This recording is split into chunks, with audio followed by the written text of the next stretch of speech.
The air was unnaturally still, the kind of silence that weighed on a soldier's chest like a stone. Lieutenant James Whitmore adjusted the strap of his rifle and gazed at the fading horizon. The orange glow of dusk was sinking into gray shadows, and somewhere in the distance, the faint echo of artillery reminded him that peace was a luxury they hadn't known for months. He could hear his men muttering near the trench lines. Some prayed under their breath, some joked nervously, and some simply stared at the earth as though trying to memorize its texture in case it was the last thing they saw. James envied them, their ability to cling to faith, to distraction, to hope. He, however, had learned that war took more than it gave, and hope was often the first casualty. And then the sirens wailed. The night ripped open with the thunder of bombs. The sky turned crimson as the supply depot exploded, sending plumes of fire into the air. Men shouted, scrambling for weapons, for helmets, for orders. James didn't waste a second. He ran into the chaos, shouting at his unit to hold formation. Gunfire crackled in the distance. The war had come to them once more. Among the soldiers rushing to their positions was Corporal Daniel Carter, James's childhood friend. Their bond went beyond uniforms and ranks.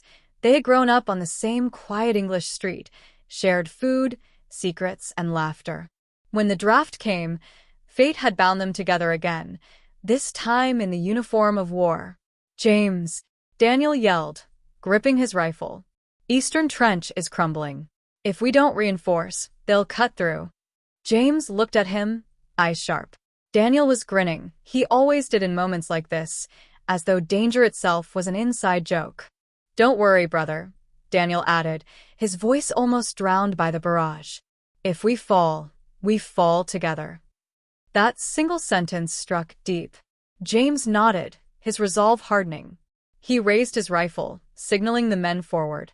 Together, they sprinted into the storm of bullets. The enemy was closer than they had thought. Young men, their faces streaked with mud and fear, charged across no man's land. James fired, his hand steady, but his heart twisted when one soldier fell at a shot. The boy, he couldn't have been older than 19, collapsed with wide, frightened eyes. Not rage, not hate, just fear. When the dust settled briefly, James crouched beside the fallen body. In the soldier's pocket, he found a small leather notebook. Flipping it open, he saw sketches, a farmhouse, a woman's smiling face, a little child playing under a tree. The soldier had been an artist. Maybe a father. Maybe just a son dreaming of home. James swallowed hard and slipped the notebook into his jacket. He didn't know why. Perhaps to remind himself that beneath every uniform was a human story cut short. Night brought with it an uneasy quiet. In the flickering glow of a lantern, James pulled out a letter from his sister, Emily Whitmore. Her handwriting was neat, the words light and ordinary, how the rose garden in their backyard was blooming, how she had learned a new recipe, how she missed his laughter echoing through the house. But James could sense her fear woven between the lines. She never mentioned the war, but her silence on it was louder than words.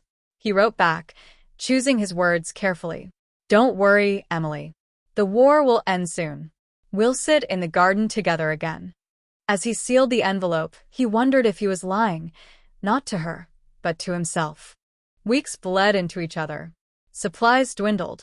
Boots wore thin. Rumors spread that reinforcements would never arrive, that they had been abandoned to hold a line already lost. James overheard his men whispering about death in their sleep. Some cried silently in the dark. Even Daniel, usually the loudest and most cheerful, grew quiet. One night, when only the wind whistled through the broken trenches, Daniel finally asked, "Do you think we'll ever see home again?" James stared at the stars. He wanted to say yes. He wanted to promise. But silence stretched between them like a grave. Weeks bled into each other. Supplies dwindled. Boots wore thin. Rumors spread that reinforcements would never arrive, that they had been abandoned to hold a line already lost. James overheard his men whispering about death in their sleep. Some cried silently in the dark. Even Daniel, usually the loudest and most cheerful, grew quiet.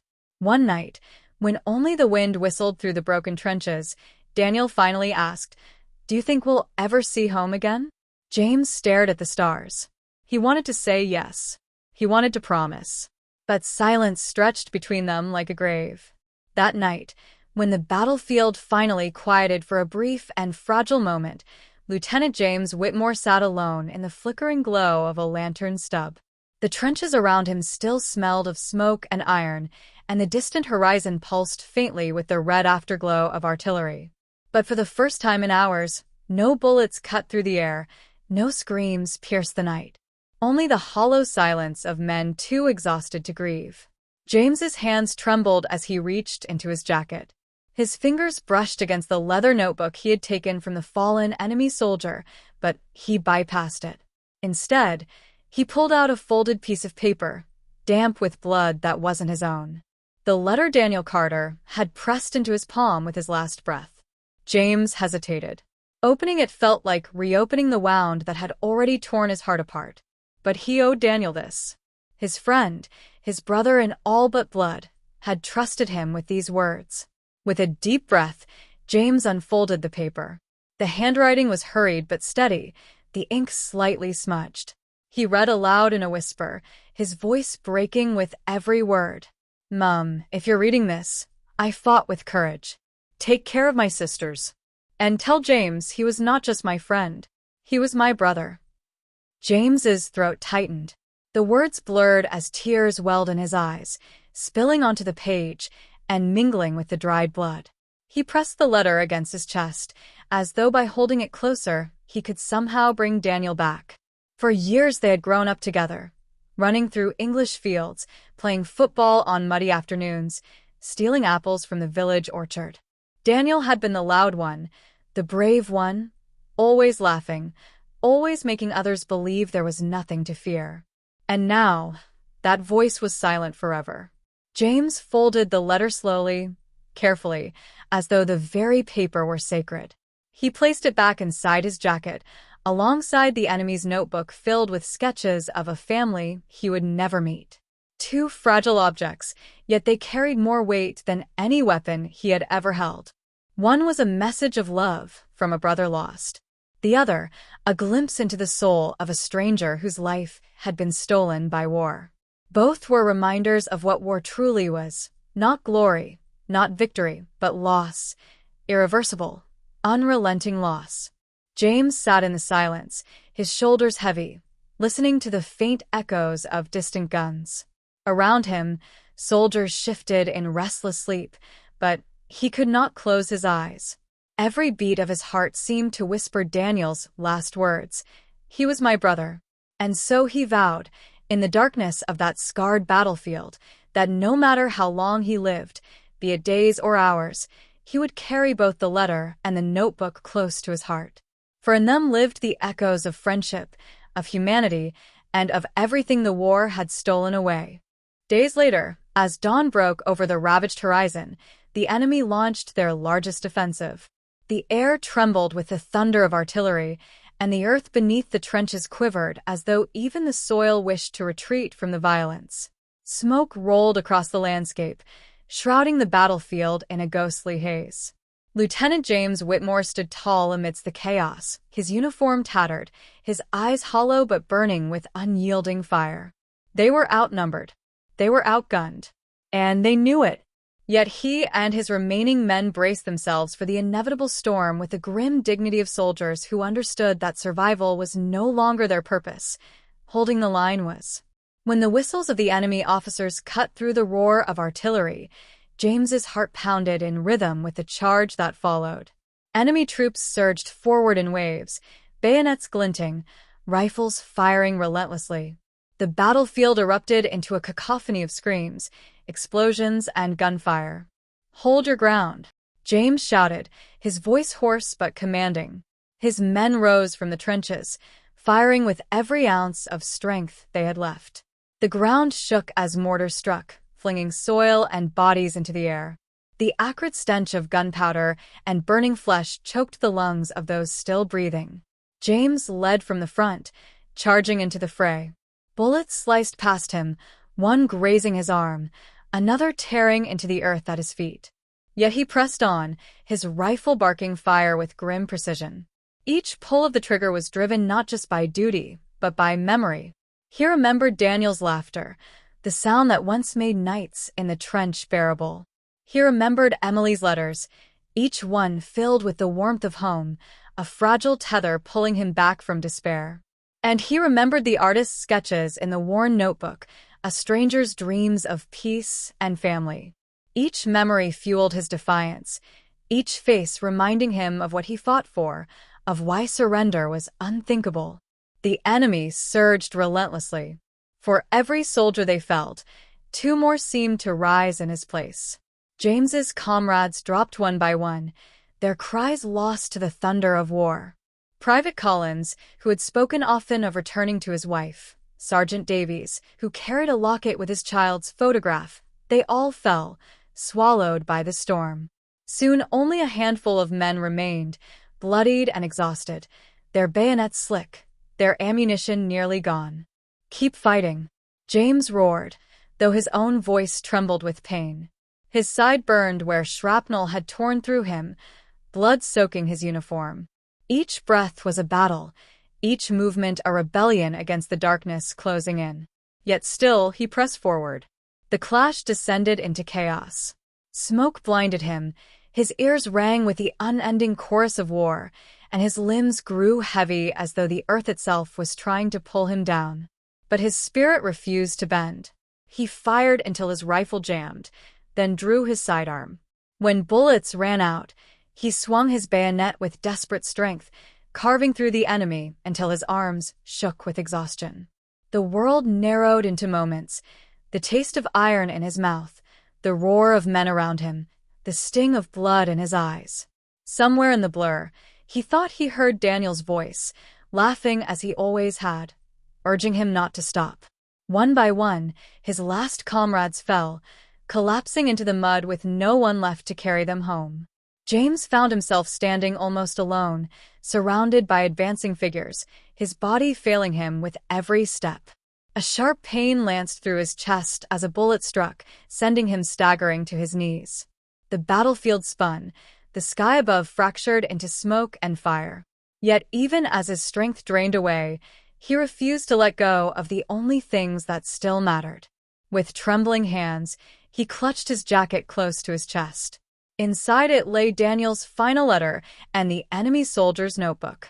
Paper, fragile, weightless, and yet heavier than all the guns and bombs around him.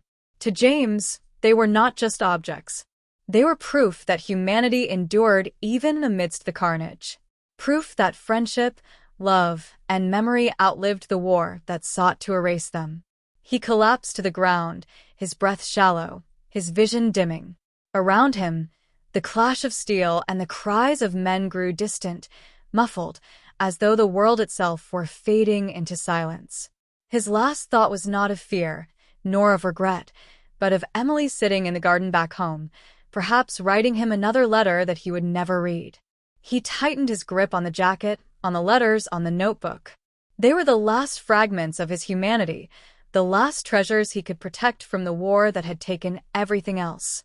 And then, as the smoke settled and the battlefield grew eerily still, silence claimed Lieutenant James Whitmore. When the war finally ended months later, the guns fell silent, and the smoke cleared from the scarred horizon. The battlefields, once alive with chaos and fury, were reduced to wastelands of mud, shattered steel, and broken bodies. The silence was not peace. It was the heavy, suffocating quiet of loss. Medics and burial crews walked through the ruins, their boots sinking into the damp soil as they searched among the fallen. Each body they turned over was another story cut short, another family waiting at home who would never see their loved one again.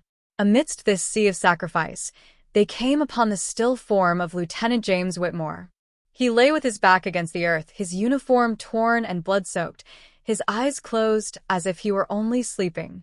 But what struck the medics most was not the stillness of his body, but what he clutched tightly to his chest even in death, a folded letter and a worn notebook. His grip was so firm, so desperate, that the soldiers had to pry his stiffened fingers away to recover them. The letter was placed carefully into an envelope, marked for delivery. Weeks later, it reached the small brick house of Mrs. Carter, mother of Corporal Daniel Carter. She opened it with trembling hands, her heart heavy with dread. As her eyes fell upon her son's handwriting, her composure crumbled. "Mum, if you're reading this, I fought with courage. Take care, my sisters. And tell James he was not just my friend. He was my brother." Her tears splashed onto the paper as she pressed it against her chest, rocking gently as though holding her son once more. For hours she sat in silence, clutching the letter as if it were the last piece of him she would ever have. In truth, it was. The notebook, worn at the edges and stained with mud, traveled a different path. It was returned across the border, passed from one set of careful hands to another until it reached a family who had lost their own son to the war. When the grieving father opened its pages, his breath caught. Inside were sketches, simple, tender images of a farmhouse, a smiling woman, and a playful child beneath a tree. Each line carried the warmth of a life that had once existed, a life now forever gone. The father wept, his tears falling onto the faded drawings. He traced the outline of his wife's face, the curls of his daughter's hair, drawn by a son who would never come home. The notebook became a treasure, proof that his boy had carried love with him to the very end. And then there was Emily Whitmore, James's sister. Weeks after the war ended, she received nothing so personal, nothing so intimate. The army sent her only a brief, impersonal message typed neatly on official paper. "Your brother fought bravely. He did not surrender." That was all. No explanation of how he died, no mention of the letter and the notebook he had guarded with his last breath, no description of the countless lives his courage had touched. Just a cold line of text meant to summarize the depth of a life lived and a sacrifice made. Emily read it again and again, her eyes searching for meaning in the emptiness of the words. She wanted to know more, his last moments, his final thoughts, but the letter gave nothing. In that silence, she found herself grieving not only for her brother, but for all the untold stories that had been buried with him. Yet life went on, as it always does after war. The seasons turned, and the roses in the Whitmore garden began to bloom once more. Emily tended them carefully, the way she always had, their bright petals a sharp contrast to the dull ache in her heart. Every spring, when the garden was at its most vibrant, she carried a small stool beneath the rose bushes and sat for hours in the soft shade. There, with the petals brushing against her shoulders and the scent of blossoms in the air, she would whisper stories to the wind. She spoke of James's childhood, of the time he had fallen into the river and laughed even as he shivered, of the time he had shared his last coin to buy sweets for a friend. She spoke of the man he had become, brave, kind, and loyal to the very end. Sometimes, when the breeze rustled the leaves or when the flowers swayed without warning, she swore she could hear his laughter echo back to her. It was faint, like the memory of a song half forgotten, but it was there. And she held on to it, believing that in some unseen corner of eternity, her brother was listening. The world moved on. Streets were rebuilt, soldiers were honored in parades, and history books recorded victories and losses in neat, detached lines. But for Emily, for Mrs. Carter, for the grieving father across the border, the war never truly ended. It lived on in the empty chairs at dinner tables, in the unopened letters tucked away in drawers, in the sketches of a child who would never know his father. For them, the echoes of the battlefield would never fade. And perhaps that was how it was meant to be. Because in those echoes, in every whispered memory, every faded letter, every trembling sketch, the fallen were not forgotten. They lived on, not in the grand monuments of stone or the pages of official history, but in the hearts of those who loved them. And so, as Emily sat each spring beneath the roses, telling her brother's story to the wind, she knew that James Whitmore's voice had not been silenced by war. It lingered, carried on the breeze, alive in the echoes of the battlefield. War ends for nations, for governments, for history books. Armistice treaties are signed, flags are raised, and parades march through the streets. Politicians deliver speeches about sacrifice and victory, about glory and honor. Textbooks summarize years of pain into neat paragraphs, reducing the screams of millions into statistics. Nations heal, at least on the surface. The machinery of life begins again. Factories reopen, trains run on schedule, markets bustle, and the world convinces itself that peace has returned. But for families, war does not end with signatures on a treaty or the silence of guns. It lingers. It settles into their homes like dust that cannot be swept away. It clings to their voices when they speak of the past. It hides in the empty spaces left by those who never came home. For Emily Whitmore, James's sister, the war became a shadow that stretched across the rest of her life. In her bedroom sat a small wooden box, worn smooth with time. Inside were her brother's last letters, the ones she had cherished while he lived, and the ones sent after his death. She read them often, unfolding the pages with hands that trembled not from age, but from grief that never quite softened. Her fingers traced the familiar handwriting until the ink faded, as though by touching the words she could feel James again. Sometimes she read them aloud, her voice low and breaking, imagining he was listening somewhere beyond the veil of silence. Other times she read them only with her eyes, tears dropping onto the paper, blurring the words she already knew by heart. They were not just letters, they were fragments of his soul, proof that once he had walked, laughed, and breathed in this world. Every spring, when the roses in their family garden bloomed, Emily would carry the box outside. She would sit beneath the blossoms and read his words to the wind. It became her ritual, her way of keeping him alive in the only way she could. The neighbors often saw her there, sitting motionless among the flowers, lips moving softly, as though in prayer. They never disturbed her. They knew that the garden had become her battlefield, her place to remember, her place to mourn. Mrs. Carter, Daniel's mother, visited Emily often. Two women bound by shared grief, they found in each other a sorrow no one else could fully understand. They sat together in silence as much as in conversation, sometimes sipping tea without a word, sometimes crying until their eyes burned. They did not weep only for James and Daniel, but for all the nameless soldiers whose bodies lay beneath foreign soil, for the mothers who had received nothing but a telegram, for the children who would grow up with stories instead of fathers. In those quiet moments, they carried the weight of a generation's grief. Together, they created a fellowship of mourning that was invisible to the world outside, a world eager to move on and forget. Meanwhile, the battlefield where James had fallen began to change. Seasons passed, and nature, indifferent to human suffering, set about reclaiming what war had stolen.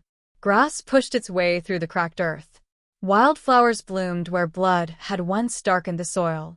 Trees grew tall, their roots digging deep into ground that had once been ripped apart by explosions. The trenches collapsed slowly, their edges softening until they were little more than dips in the landscape. Children eventually played there, chasing each other across the fields, their laughter ringing out in a place once filled with cries of agony. They ran over ground that had been soaked with sacrifice, ignorant of the history beneath their feet. Farmers plowed the fields again, pulling up rusted helmets and fragments of shrapnel, reminders of the violence buried just below the surface. The land forgot, or at least pretended to. But for those who had lived through it, the echoes remained. Because war does not truly end when the guns fall silent. It lingers in ways history books cannot capture. It lingers in the empty chairs at dinner tables, where families glance instinctively, still expecting someone who will never return. It lingers in the unopened letters stored away in drawers, too painful to read but too sacred to throw away. It lingers in the nightmares of soldiers who survived, in the way they startle at loud noises, in the silence they retreat into when memories overwhelm them. It lingers in the dreams of those who wait in vain, mothers imagining the footsteps of sons returning, sisters looking for familiar faces in every crowd, children straining to remember the voice of a father who left when they were too young to know him. For Emily, the echoes were constant. She heard them in the creak of the floorboards at night, in the stillness of dawn, in the whisper of the roses brushing against her window. She often spoke aloud in empty rooms, half expecting James to answer, though she knew he never would. And yet, deep inside, she believed he was listening. She believed that her words traveled somewhere, carried by the wind to that unseen corner of eternity where he now rested. The world celebrated peace, but Emily knew better. Peace was not the absence of war. True peace would come only when the echoes no longer haunted those left behind. And that, she realized, might never happen. Still, she lived with courage. She taught her children about James, not as a martyr, but as a brother who loved to laugh, who believed in kindness, who carried humanity with him even into the heart of destruction. She told them about Daniel too, about the letter he wrote for his mother, about the bond of friendship stronger than blood. She spoke of the artist's notebook that James had kept, a reminder that even the enemy were human beings with lives, dreams, and families. In telling these stories, Emily kept alive what war had tried to erase. The men were gone, but their voices remained in her words, their presence alive in memory. And as long as she remembered, they had not been defeated. Years passed, decades even. The battlefield became a memorial site, its history marked by plaques and monuments. Visitors came, laying wreaths and taking photographs, marveling at the bravery of men they had never known. But for Emily, Mrs. Carter, and others like them, the memorials were unnecessary. Their memories were monument enough. And so it was that James Whitmore lived on, not in stone statues or pages of history, but in the unspoken bond between grieving families, in the letters carefully preserved in wooden boxes, in the whispers of a sister beneath the roses. The echoes of the battlefield would never fade completely. They were not meant to. They were reminders of love, of loss, of the price of war. And in those echoes, James lived on.